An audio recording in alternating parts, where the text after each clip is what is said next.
Hello students, optics A to Z के lecture series के part 2 में सबका स्वागत है।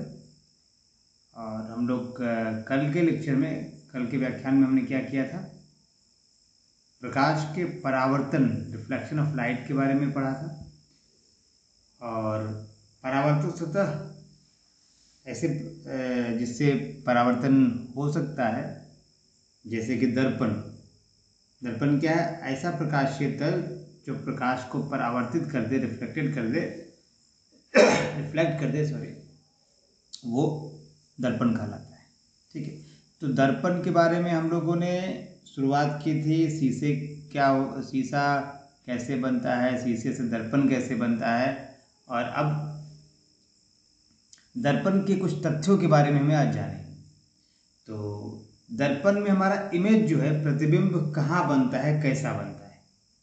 अब सबसे पहले यहाँ पे आप एक बात समझें कि दो चीजें होती, एक प्रतिबिंब, एक छाया। इमेज ये प्रतिबिंब है, तो प्रतिबिंब मतलब इमेज,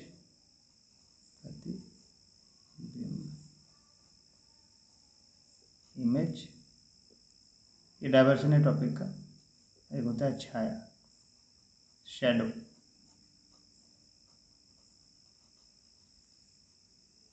दोनों डिफरेंट चीजें हैं। प्रतिबिंब क्या है? लाइट का प्रेजेंस चाहिए, मतलब चीज जिसका प्रतिबिंब आपको बनाना है उसे लाइट टकराएगी और मिरर से टकराएगी और फिर आपका वहाँ इमेज बनेगा।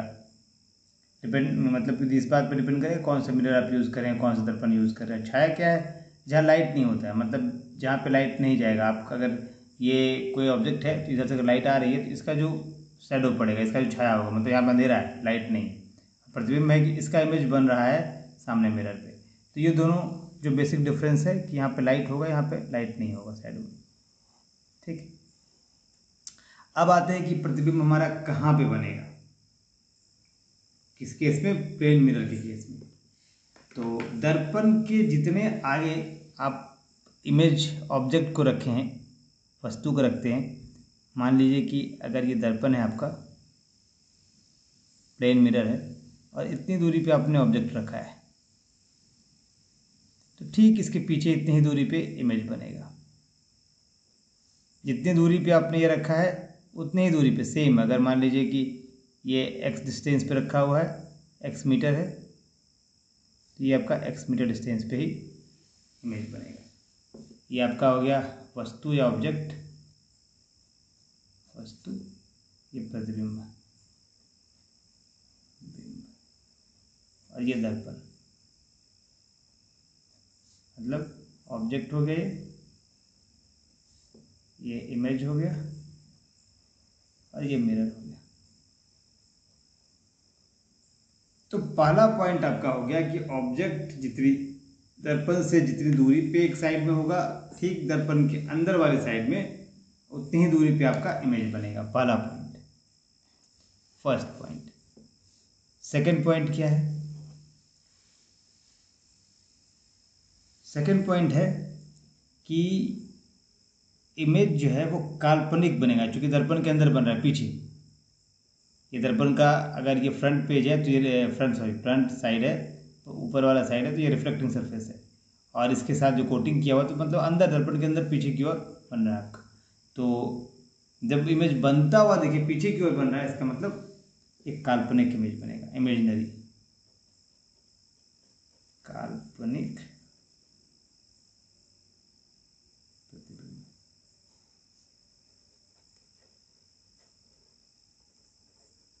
मतलब इमेजिनरी,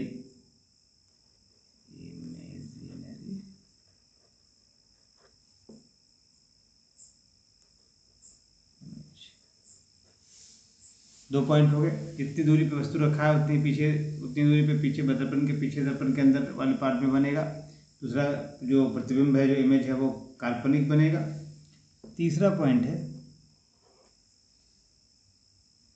बराबर बनेगा, इक्वल, वस्तु के बराबर।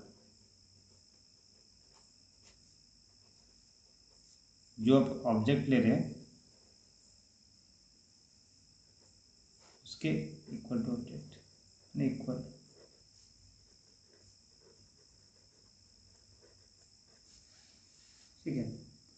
चौथा पॉइंट है कि पार्श्व उल्टा। पार्श्व उल्टा का मतलब है लैटरल इन्वर्स। मतलब अगर आप इमेज यहाँ पे है फोर्थ, पार्श्व उल्टा बनेगा। पार्श्व, अभी बताते हैं पार्श्व उल्टा क्या होता है। पार्श्व उल्टा, पार्श्व उल्टा मतलब हो गया लैटरल इन्वर्स। लैटरल इन्वर्स, ठीक।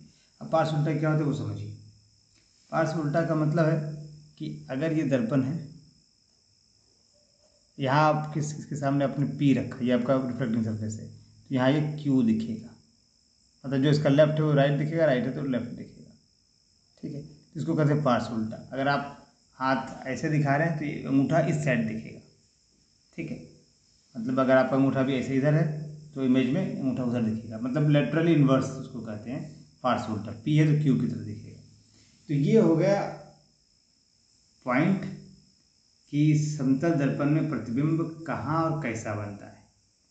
पहला पॉइंट, जितनी दूरी पे आपका ऑब्जेक्ट रखते हैं उतनी दूरी पे बनता है इमेज दर्पण के अंदर। क्योंकि दर्पण के अंदर बन रहा है मतलब आभासी है, काल्पनिक प्रतिबिंब या आभासी प्रतिबिंब, इमेजनरी इमेज है। और ये सेम साइज का बनता है, जितने साइज का आपका ऑब्जेक्ट है उतनी साइज का इमेज होगा।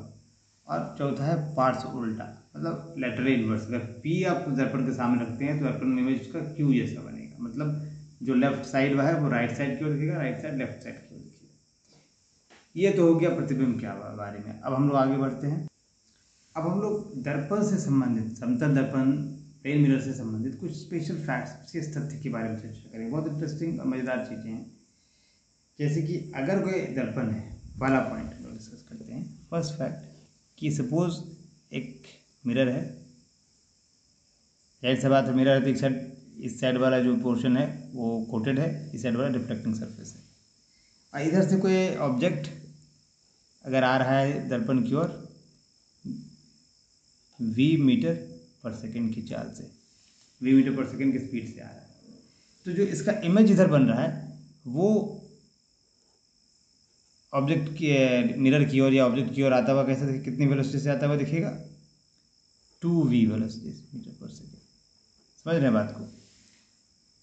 फैक्ट है कि अगर इमेज दर्पण के सामने कोई भी चीज, कोई भी वस्तु v वेलोसिटी से दर्पण की ओर बढ़ रहा है तो उस वस्तु का दर्पण के अंदर जो इमेज है वो 2v वेलोसिटी से दर्पण की ओर मूव करेगा, ठीक है। ये अगर ऑब्जेक्ट है, सपोज कीजिए ऑब्जेक्ट है, ये मूव कर रहा है v वेलोसिटी से दर्पण की ओर। ये आपका मिरर है, दर्पण है,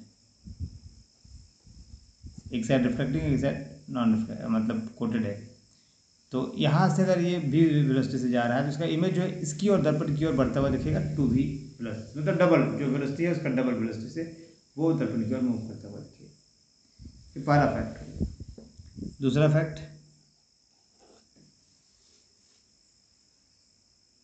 अगर आप किसी ऑब्जेक्ट का या फुल इमेज देखना चाहते हैं, मान लीजिए अपने आप ये दर्पण है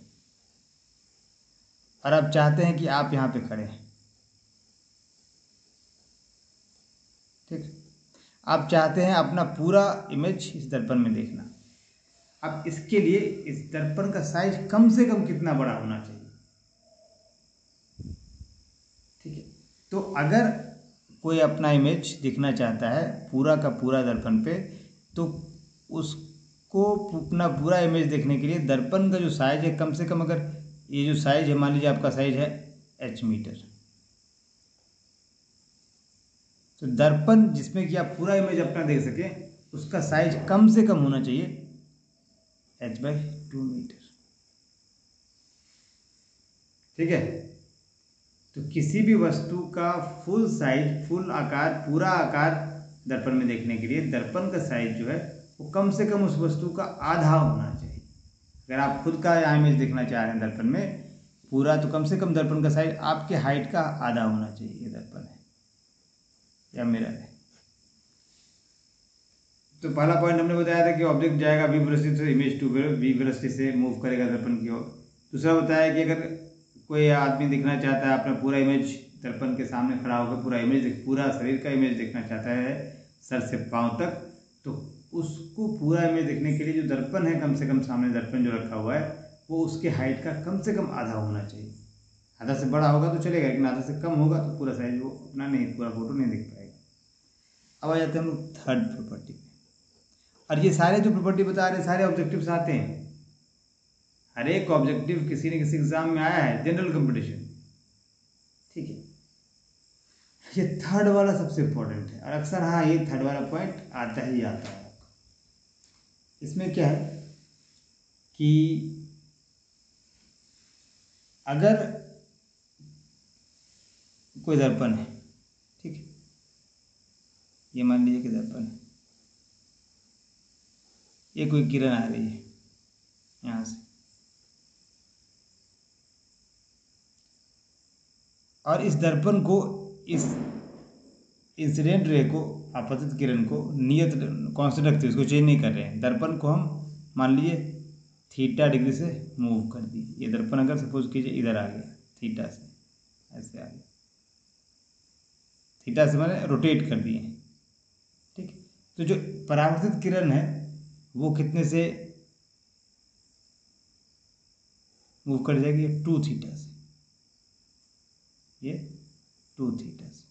ये आपतित किरण है, इंसिडेंट रे, आपतित किरण, ये परावर्तित किरण।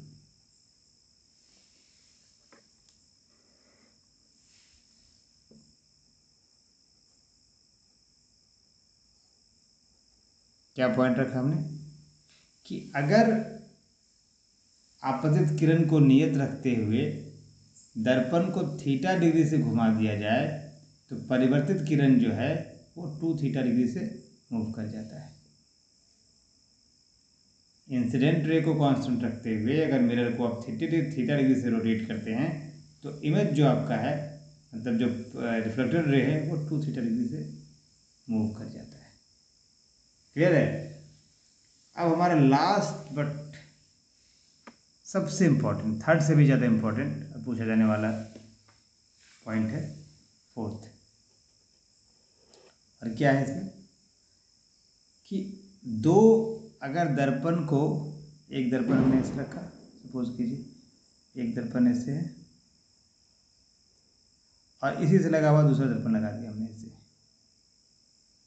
और यहाँ पे कोई ऑब्जेक्ट रख देते हैं ऐसे, तो कितना इमेज बनेगा? टोटल इमेज इन दोनों दर्पण पे इस ऑब्जेक्ट का कितना बनेगा? एक दर्पण, दो दर्पण आपस में एक एंगल में रखे हुए हैं, उसके बीच में एक ऑब्जेक्ट है, उसका कितना इमेज बनेगा? ये संख्या इमेज का डिपेंड करेगा इन दोनों के बीच का एंगल का। तो जो संख्या है, प्रतिबिंबों की संख्या, नंबर ऑफ इमेज, प्रतिबिंब या नंबर ऑफ इमेज की संख्या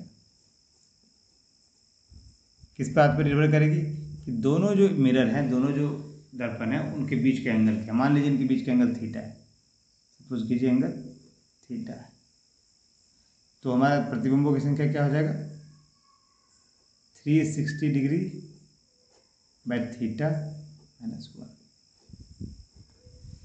जैसे अगर थीटा इक्वल टू, सपोज कीजिए अगर थीटा 90 होता तो प्रतिबिंबों की संख्या क्या हो जाएगी?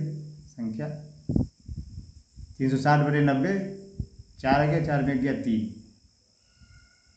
3 आपका संख्या हो गया, 3 है, 8 नहीं समझिएगा, मिल जाएगा 3। अगर थीटा आप ले लीजिए 180 डिग्री, दोनों दर्पण के बीच का, 18 दूना 36, तो संख्या, प्रतिबिंब की संख्या 1 हो जाएगा।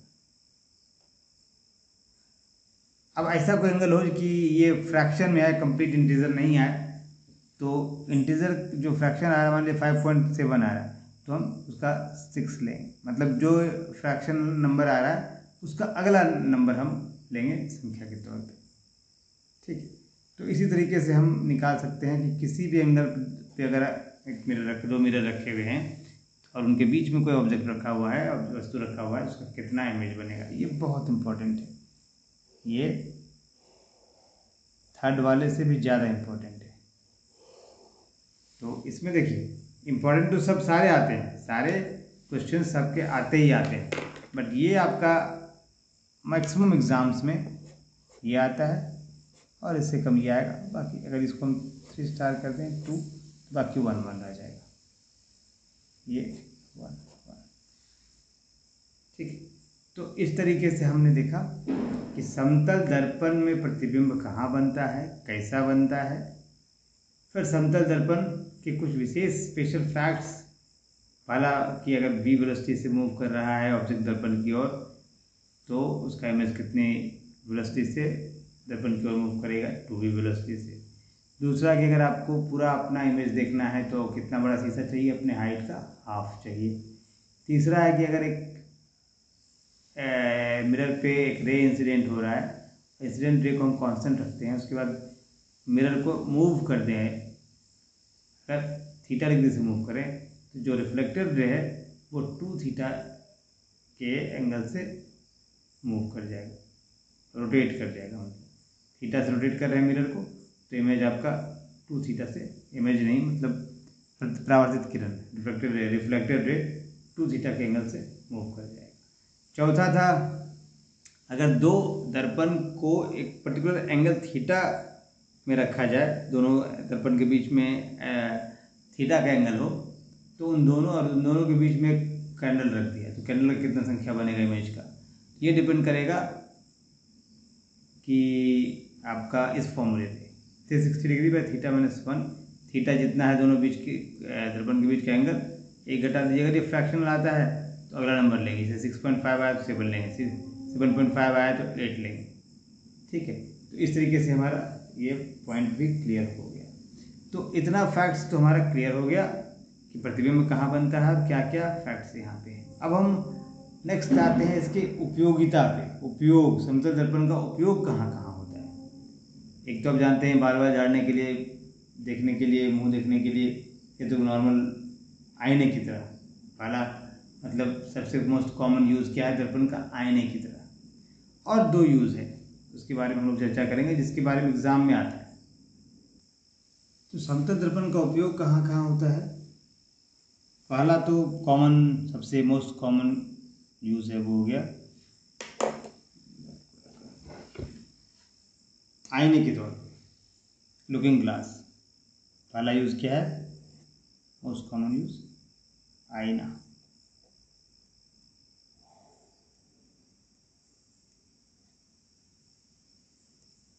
मतलब लुकिंग ग्लास।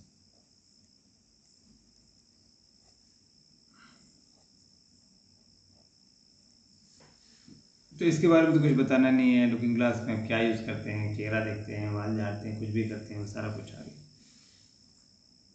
सेकेंड यूज़ है जो आता है एग्जाम में, इसको कहते हैं बहुरूपदर्शी। हिंदी में शायद थोड़ा पता लगे, फिर अंग्रेजी नाम बताएंगे तो बोलेगा हाँ सुना हुआ है, एग्जाम में आया भी। बहुरूपदर्शी, कैलिडोस्कोप,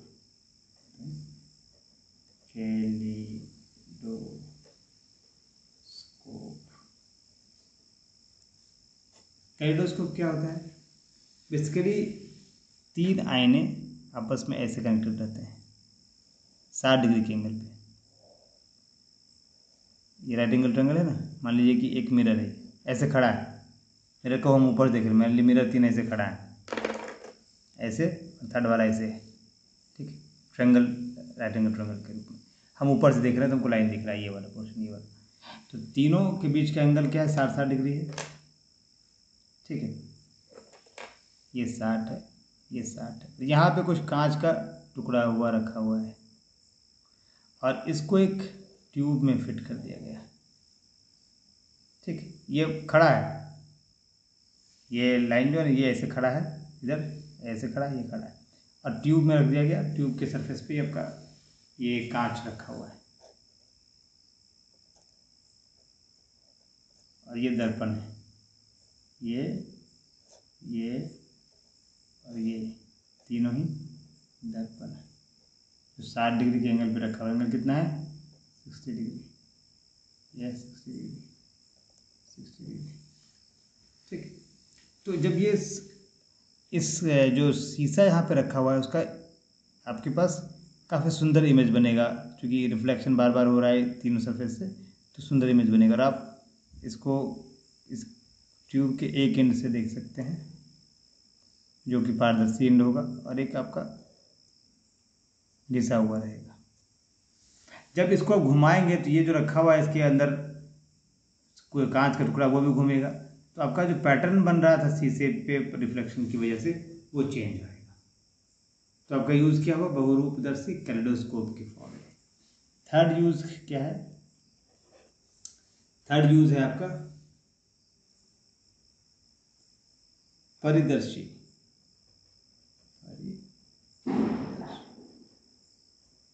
यह पेरिस्कोप,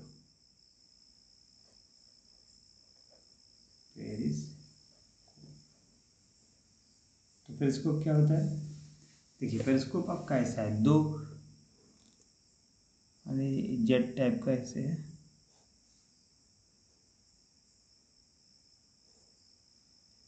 एक ग्लास यहाँ रखा हुआ है 45 के एंगल पे, और एक ग्लास मतलब मिरर, प्लेन मिरर यहाँ पे रखा है।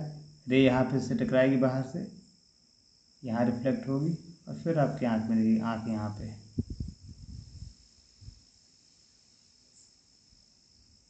ठीक। और ये ऑब्जेक्ट यहाँ पे आपके पास जो भी ऑब्जेक्ट है, ले कैंडल है। तो ये जनरली क्या होता है, सब घर में बैठे हुए हैं और आपके अपने जो वेंटिलेशन होता है वहाँ से जेट टाइप का एक ट्यूब बना के, ट्यूब में एक 45 डिग्री का एंगल है यहाँ पे, यहाँ भी 45 का एंगल रखा है इसके बीच में, ठीक है। ये एंगल आपका 45 है, तो आपके पास रे इधर से एंट्री कर रहा है, ऐसे जा रहा है, यहाँ दिख रहा है।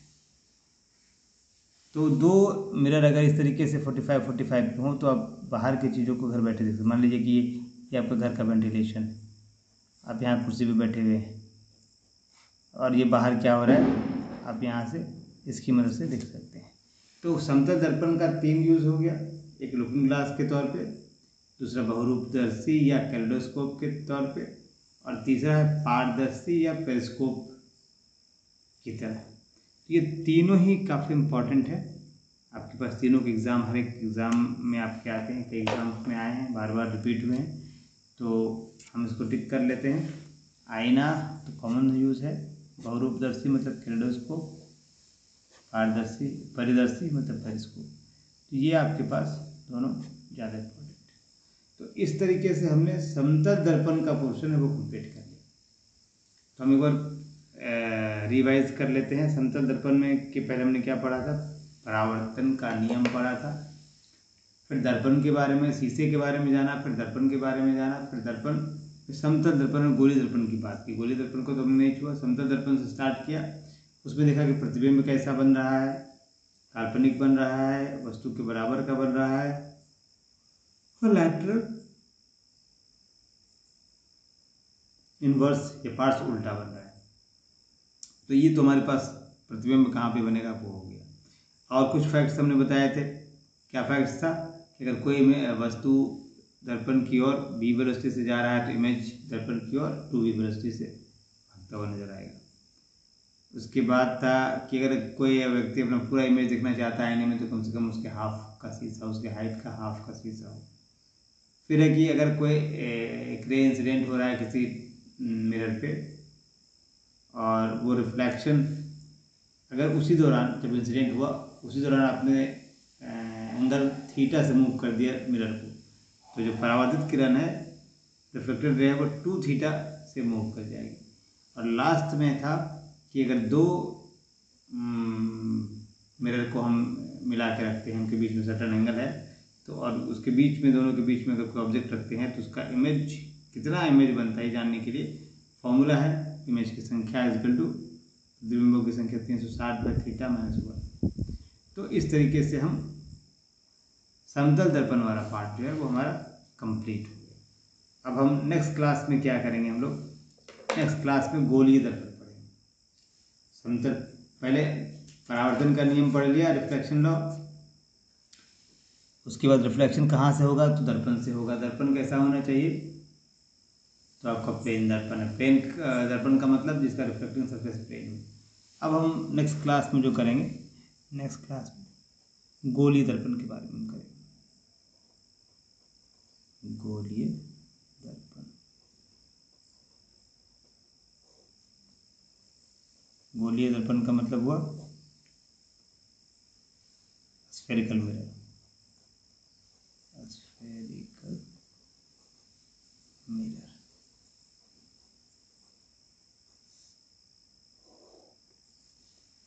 ठीक है, और यहीं से आपका थोड़ा बहुत स्टार्ट है 12th का टॉपिक।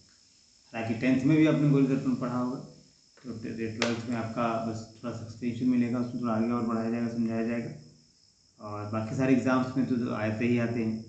तो गोलीय दर्पण का हम अगला लेक्चर लेंगे, गोलीय दर्पण का ही। उसमें हम डिसाइड बताएंगे कि गोलीय दर्पण के विभिन्न भागों को क्या कहते हैं, पोल क्या है, एक्सिस क्या है, फोकल लेंथ क्या है, कर्वेचर क्या है, और फिर फॉर्मूले पे आएंगे। वो जानने के बाद हम फॉर्मूला, मिरर फॉर्मूला की चर्चा करेंगे, ड्राइव करेंगे, उसका मैग्नीफिकेशन ड्राइव करेंगे, कुछ एक दो प्रॉब्लम्स करेंगे एनसीईआरटी की। चलिए, आशा है कि आपको ये वीडियो भी अच्छा लगेगा, और आपका कमेंट, हम आपके कमेंट का वेट कर रहे हैं। आप अपना कमेंट जरूर कीजिए, कैसा लगा, अच्छा लगा तो भी कर सकते हैं, बुरा लगा तो भी कर सकते हैं, जैसा भी लगा, और क्या सुधार चाहते हैं, क्या अच्छा है, आप कमेंट कीजिए, बताइए, ताकि हम आगे इम्प्रूव करते रहें और चीज़ों को आपके फेवरेबल बनाया जाए, आपके समझने लायक बनाया जाए। चलिए, आज के लिए इतना ही, और इस वीडियो को जरूर सब्सक्राइब कीजिएगा, इसको देखिए, लाइक कीजिए, सब्सक्राइब कीजिए चैनल को। चलिए, जय हिंद।